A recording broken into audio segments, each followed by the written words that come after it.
El Mesías. He aquí el Cordero de Dios. A través de la vida mortal de Jesús, cada paso que dio y cada palabra que dijo, así como la resurrección de Lázaro, lo conducen a los últimos días de su ministerio terrenal.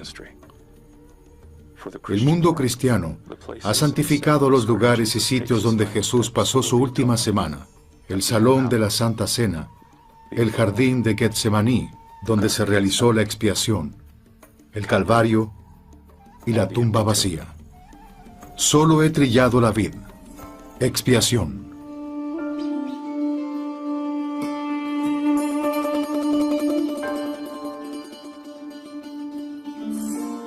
La tumba de Lázaro. Cuando Lázaro resucita, Jesús pronto haría lo mismo desde su propia tumba, observado por amigos y enemigos.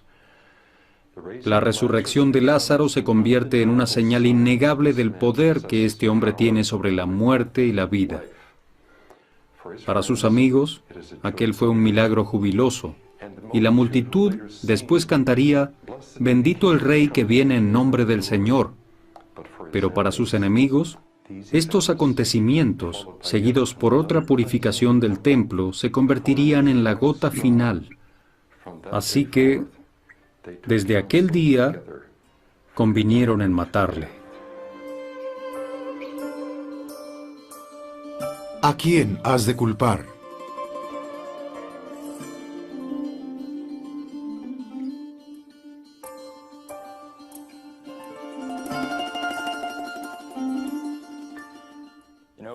Es muy interesante lo que pasa a través de la historia.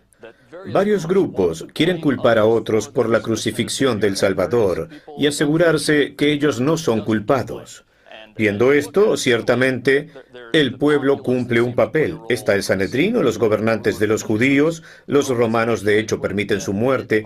Casi parece como si hubiera tanta gente involucrada, que está claro que un solo grupo no puede asumir la culpa y que debemos buscar a quién culpar. Este pasaje de Primera de Corintios capítulo 15, que tal vez sea el primer relato de la muerte y sufrimiento de Jesús escrito antes de los evangelios Mateo, Marcos, Lucas y Juan, Pablo escribe: «Porque primeramente os he enseñado lo que asimismo recibí». O en otras palabras, no les estoy diciendo nada nuevo, ustedes ya saben esto.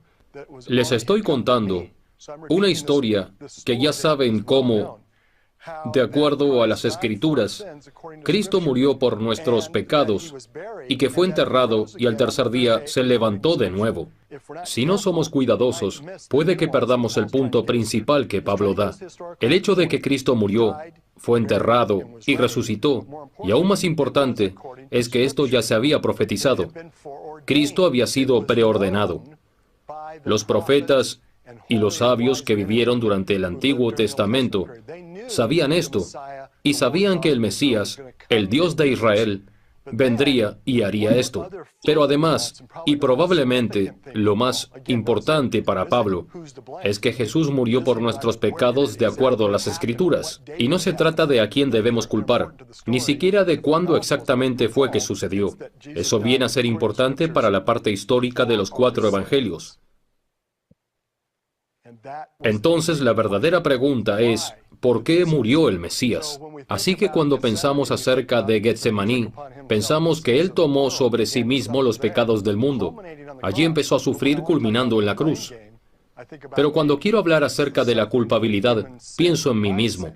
Es el sufrimiento por el pecado humano, por mis pecados, por mis transgresiones.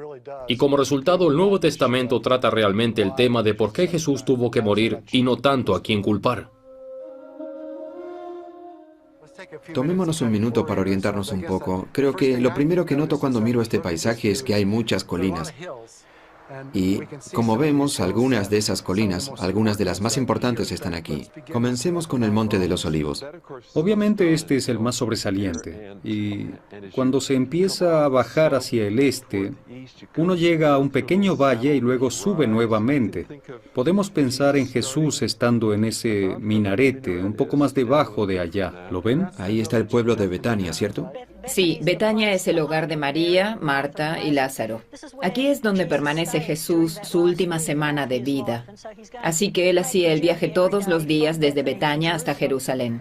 Y al bajar un poco más, tenemos la iglesia de todas las naciones. Más abajo, cerca de la parte inferior de la colina, está el Monte de los Olivos. Y aquí es donde está el jardín de Getsemaní.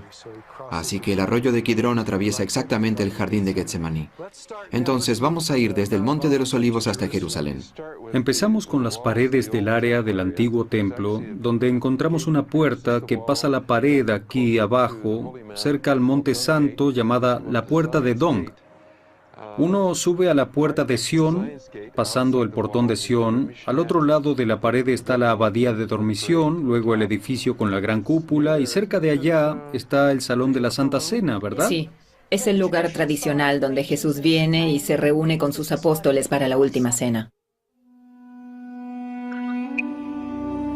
La última cena.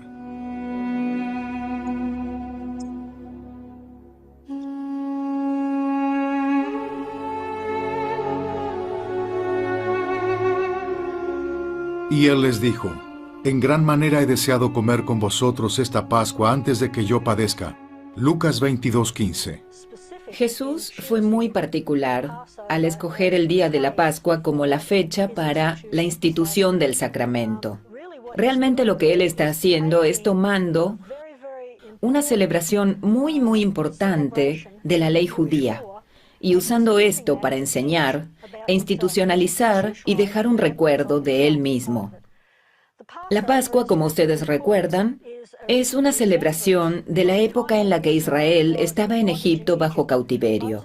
Moisés estaba allí y estaba siguiendo la guía divina, ayudando a los israelitas para que fueran liberados del cautiverio egipcio. Así que Dios les manda una serie de plagas, buscando que el faraón deje salir a los israelitas. Siendo la última plaga la muerte de los primogénitos, no solo los primogénitos de la gente, sino también de los animales. Así que se les dice a los israelitas que tomen un cordero sin mancha, y lo ofrezcan en sacrificio, y que con la sangre de ese cordero marcaran el dintel de sus puertas. Y así el ángel destructor pasaría sobre los israelitas y no los mataría. Por 1500 años, los israelitas se han estado reuniendo en familias, volviendo a contar la historia como un gran ejemplo de la liberación del pueblo escogido. Así que cuando el Salvador escoge la Pascua, Él está dando una declaración definida a sus discípulos y a todos los que lo escuchan, de que Él es el Cordero, que Él es la representación de este Cordero que ha sido sacrificado por 1500 años. Cuando Juan el Bautista le presenta a sus discípulos a Jesús, les dice: ustedes necesitan seguir a Jesús. Y dice: he aquí el Cordero de Dios. Y todo judío entendería esto en términos de la Pascua. Cristo es este Cordero Pascual. Él lo es sin ninguna duda. Jesús es un ser sin pecado, el primogénito del Padre, el único Hijo engendrado en la carne, quien voluntariamente se ofreció como un sacrificio para todos aquellos que vinieran a Él, convirtiéndose en el Cordero Pascual. Él usó esta transición de lo que estaba pasando en el antiguo convenio, lo que debe entenderse como el nuevo convenio. Y mientras comían, tomó Jesús pan, lo bendijo, lo partió y lo dio a sus discípulos diciendo: tomad, comed, esto es mi cuerpo. Y tomando la copa y dando gracias, les dio diciendo: bebed de ella todos. Me parece interesante que en el primer relato de la institución del sacramento no se encuentra en los 4 evangelios, se encuentra en el capítulo 11 de Corintios.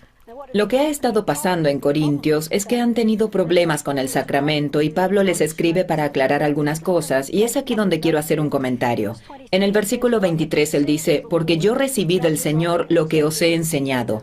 Las palabras recibir y entregar son términos técnicos. Formalmente les entrego lo que formalmente he recibido. Por supuesto, Pablo no estuvo allí durante la última cena. pero le informaron, ya sea por medio de los discípulos o aún del Señor mismo.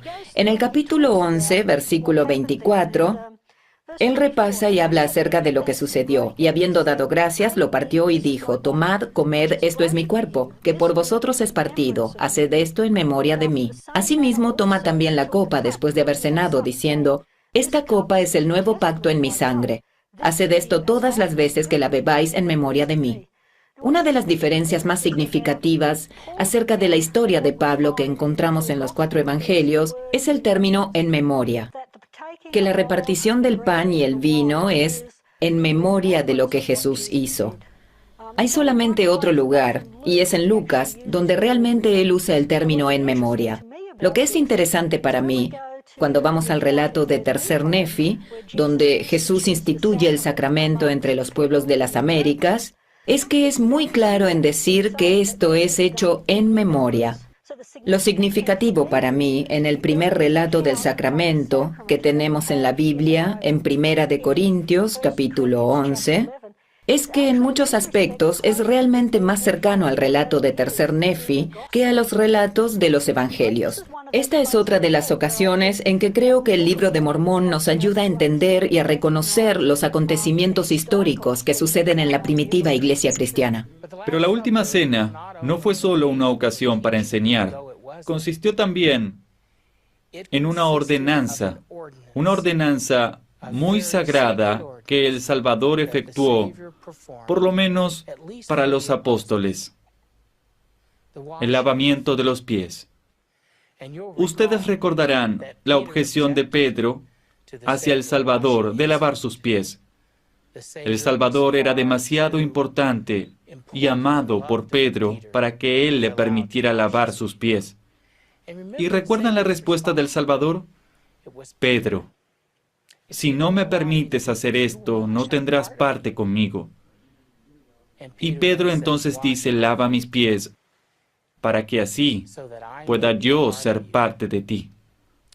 La forma en que la ordenanza se hizo hace que aquellos que la reciben sean parte de Cristo. Así se sella su conexión con Cristo. Ellos serán de Cristo por toda la eternidad. ¡Qué enorme bendición!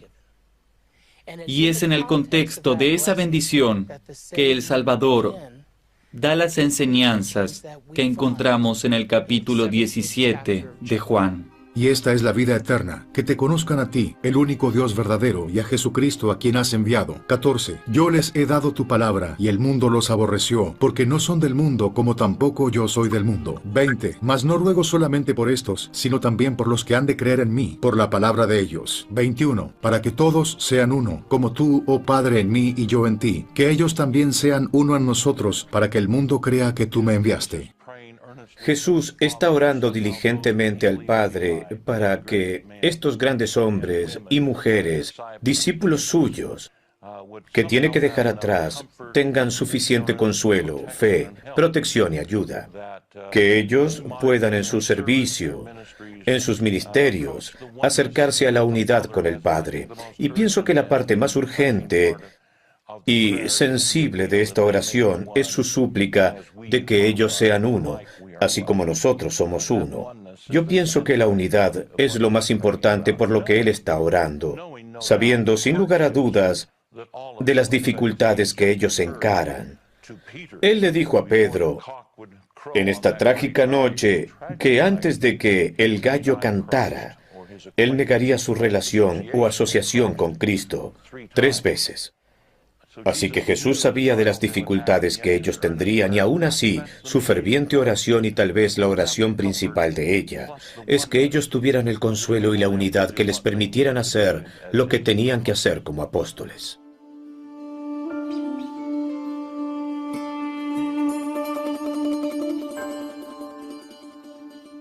El jardín de Getsemaní.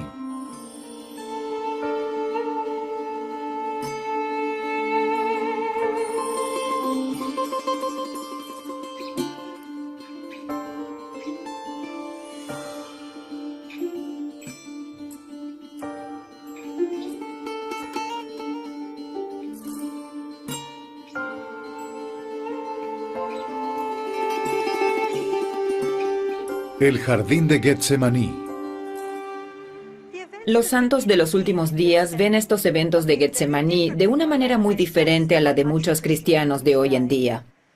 Para muchos cristianos, Getsemaní es el lugar donde Jesús se prepara tanto espiritualmente como psicológicamente para llegar a su crucifixión. Sin embargo, para los santos de los últimos días, Getsemaní es el punto esencial de la expiación, el lugar donde los pecados del mundo fueron arrojados sobre aquel que estaba sin pecado. Getsemaní.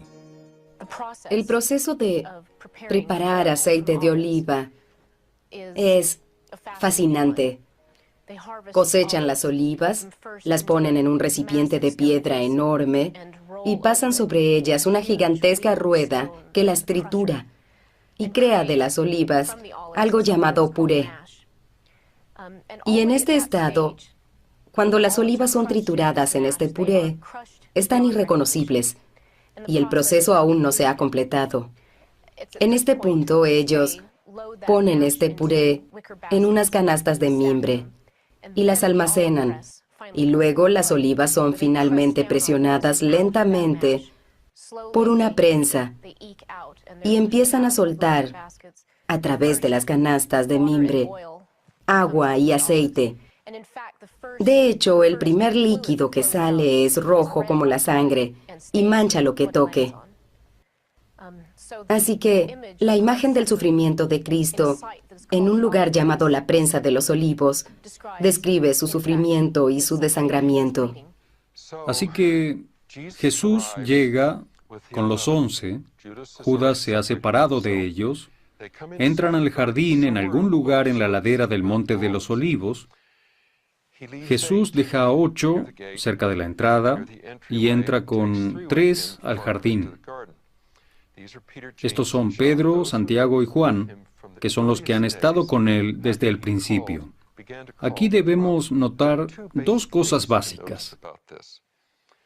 La primera de ellas es la intensidad de sufrimiento que ahora desciende sobre él.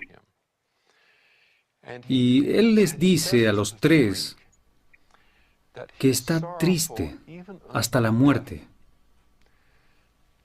que el peso de nuestros pecados y nuestros errores está cayendo sobre un hombre sin pecado de una manera tan enorme que lo llevan a desear poner esto a un lado. Él los deja allí, se adentra en el jardín y ora. Y aquí viene la segunda parte. Cada uno de los evangelios sinópticos repite sus acciones en el tiempo imperfecto griego, que es el tiempo de una acción característica. Él solía hacer esto, ella solía hacer aquello, que también tiene que ver con acciones interactivas y repetitivas. Entonces, cuando leemos que Jesús fue y se postró y oró, volvió, se postró y oró, y nuevamente se postró y oró, los verbos en esta serie de acciones repetitivas le indican al lector la intensidad del sufrimiento que él está atravesando. Él no ora solamente una vez. Él debió haberse puesto de pie, tratando de fortalecerse, y después va y ora nuevamente. Esta escena para mí es conmovedora y revela que en ese momento Jesús sufrió profundamente e inexplicablemente por usted y por mí.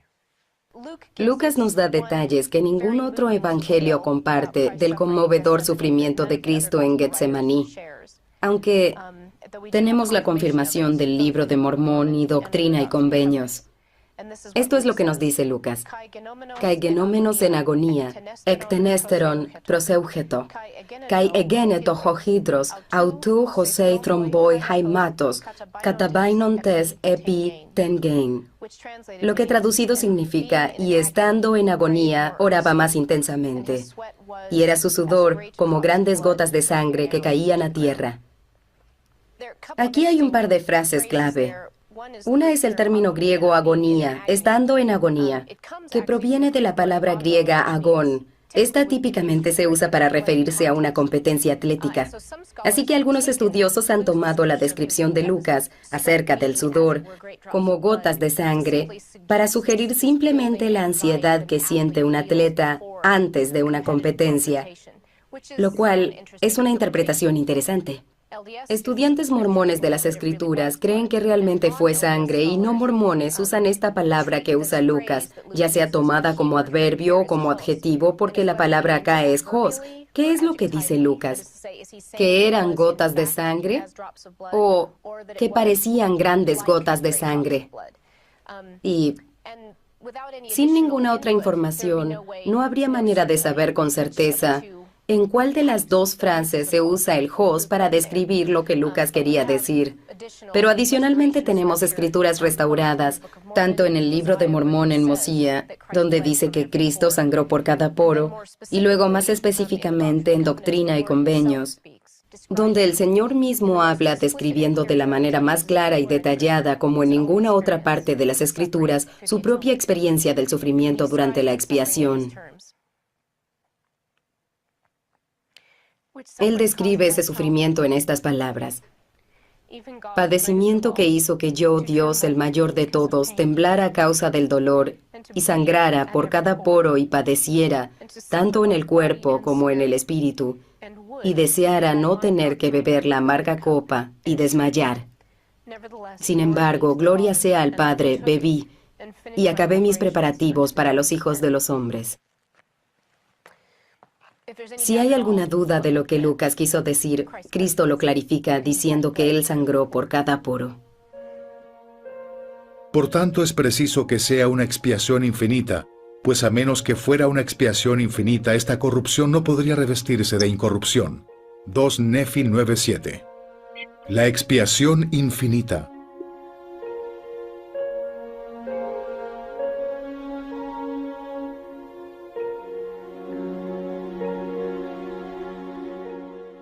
El libro de Mormón expande nuestro entendimiento de la naturaleza infinita de la expiación. Es interesante que el término expiación infinita solo aparece en el libro de Mormón. De hecho, la palabra infinito solo aparece en la Biblia 3 veces. Y esas 3 veces están en el Antiguo Testamento, y ninguna de ellas se refiere a la expiación de Cristo. Así que esta es una nueva idea que expande el concepto de expiación al ser llamada infinita. Por medio de la expiación, los mortales fueron liberados de la muerte y el infierno. Fueron liberados de la muerte del cuerpo y la muerte del espíritu. Jacob es muy claro en esto. Este sacrificio del Hijo de Dios es infinito y eterno. Ningún otro ser, a excepción de Dios, podría haber llevado a cabo esta expiación infinita. Así que es infinito porque es el sacrificio del Hijo de Dios, infinito y eterno. Nadie pasa por esta vida sin acumular algunos pecados, y necesitamos esa expiación cada día de nuestras vidas. Estoy agradecido de que por medio del sacramento, cada semana, el Señor me permite renovar este convenio. Me encanta la palabra dispuestos en la oración sacramental, porque dice, ¿está usted dispuesto a tomar sobre sí su nombre? Y pienso, Señor, estoy dispuesto. Tal vez no fui perfecto esta semana, pero me comprometo por mi voluntad a vivir el Evangelio. Y la única manera en la que puedo hacerlo es porque el Señor se sacrificó Él mismo. Y la única manera en que puedo lograrlo es porque el Señor nos ha permitido unir nuestra fuerza a su fuerza para engrandecer nuestras aptitudes por medio de las suyas. Porque no solamente nos ha perdonado, también nos ayuda a hacer aquello que tenemos la capacidad de ser, pero solo con su ayuda. Y cada día siento eso. A veces esto es mucho para mí. Es simplemente muy difícil. ¿Cómo voy a hacerlo? Pero Él ha hecho esto posible por medio de su gracia. Pienso que hay una maravillosa sinergia entre mi responsabilidad de hacer todo lo que puedo hacer y que Él hará por mí lo que yo no pueda hacer. Esa es su promesa en su parte del convenio. Y esta parte es la gracia. Él no está solamente dispuesto a perdonarme y quitarme el dolor, sino que también está dispuesto a vendar las heridas de aquellos a los cuales yo he herido. Hay gracia por todas partes que se aplica a nuestras vidas cuando nos esforzamos y trabajamos en hacer todo lo que nos es posible hacer. No sea mi voluntad, sino la tuya. Y decía, Abba, Padre, todas las cosas son posibles para ti. Aparta de mí esta copa, pero no sea lo que yo quiero, sino lo que quieres tú. Marcos 14:16.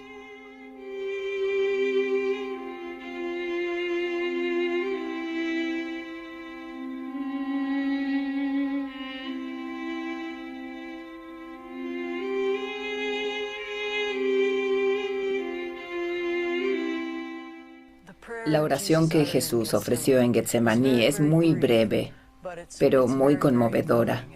Nos toca profundamente, porque en esta oración Jesús está derramando su alma.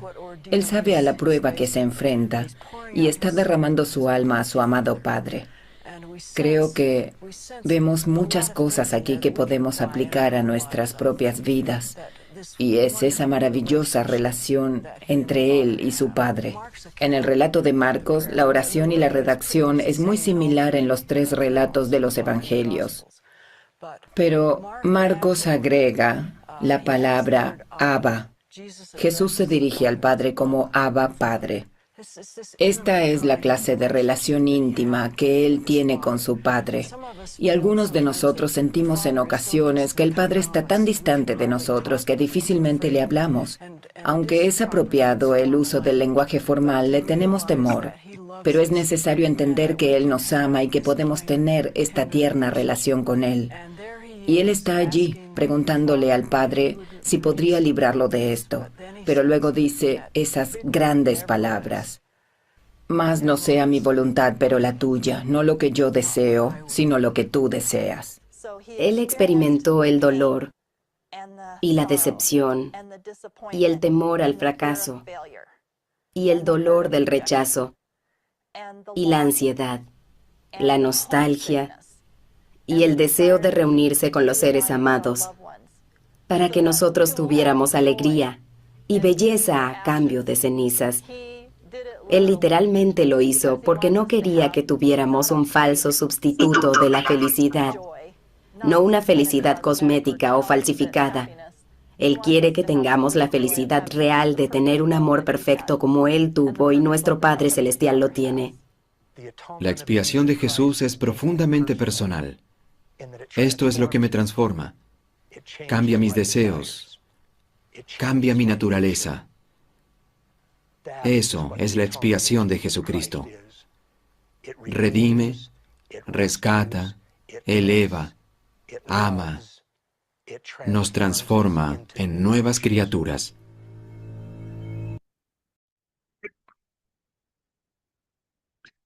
Bueno, para que el canal siga progresando y mejorando, esperamos que puedan dejar sus comentarios. Y si les gustó, denle un me gusta o pueden compartirlo.